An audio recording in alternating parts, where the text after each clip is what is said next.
Sup nerds, Big Tommy T here, talking to y'all about Prehistories, which is a polyomino game where you're going to be placing tiles on your personal board to try and score objectives. But the unique aspect of this game is how you gather those polyomino tiles. And you actually do it in a simultaneous selection drafting type of way. Everybody has their own deck of cards, they're identical, there's 1 through 6 and you get 2 copies of each card. You're going to choose as many cards from your hand as you want to play face down, and then when everybody has done that, we all flip them up at the same time, and those cards are going to be both turn order and like the size of the tile you'll get to take. So you'll add up all the numbers that you selected together, and whoever has the lowest number will get to go first, but they can only draft a tile from an area with a range of numbers equal to where they selected. So let's say if you chose a 4 and you're going first, there are only 2 areas on the board where you can draft if you have a 4. And if you're less than that, if you chose a 2, let's say, there's only 1 area where you can draft the tile. But the fact that those areas have like a range of numbers means that of course you and I could potentially both be going for the same tile. And the fact that the different areas kind of Venn diagram a little bit. There are some numbers where you can go to multiple areas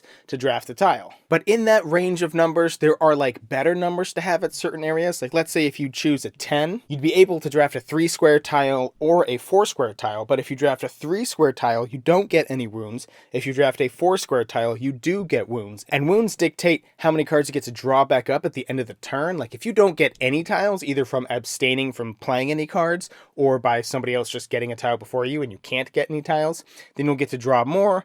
If you get a tile and you don't get any wounds, you'll draw less.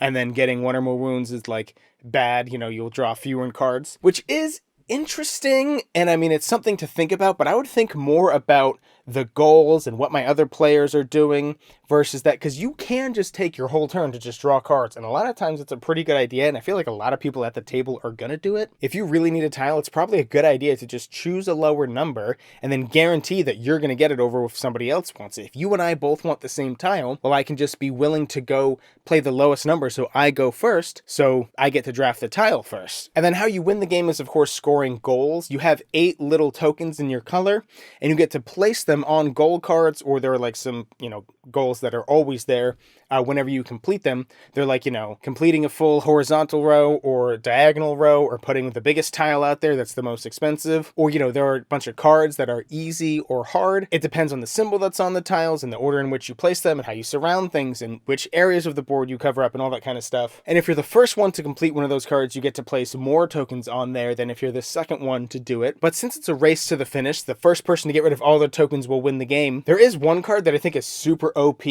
where if you get 2 of the big bad boy tiles right next to each other, you'll get to, and you're the first one to do it, you get to place 2 of your tokens. Every time you place one of those tiles, you get to get rid of one of your tokens anyways.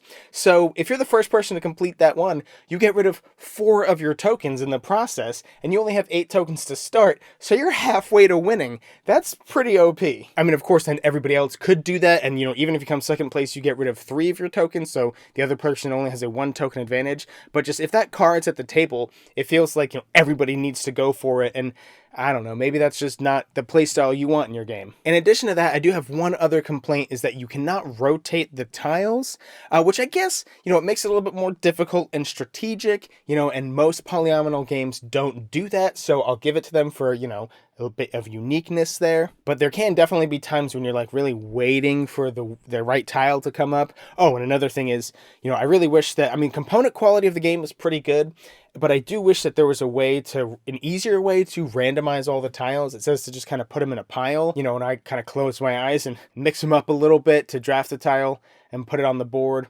But, it would be nice if they all came in little bags, but I know that would increase the cost of the game and whatever. It's just, there's not much you can do about it, but it's a complaint. So if you're looking for a really light, easy to teach, pretty quick game, like I would categorize it as a filler, but it's not like, 5 to 10 minutes. This isn't something you're going to play, when you're out to lunch or something. But in between bigger games or as a cool down or a warm up for a nice game night, I think it's really great. It's a lot of fun. It's good for most ages, but I think in the younger crowd, it should be kids who have already played some other kind of more like Haba games and stuff like that. Like this isn't going to be the first game that I show to my nieces and nephews nephews and stuff who don't play games a lot, but you know, if they've been playing a couple of other ones and they understand some concepts, you know, one, because you know the idea of cards being both turn order and where you can draft a card from, and there's a Venn diagram and wounds and all that kind of stuff, might be a little bit much. But moreover, if they're learning the game new and they choose a card and they don't really know what they're doing and they flip it up and they end up just not being able to draft any tiles, if that happens a couple of times in a row,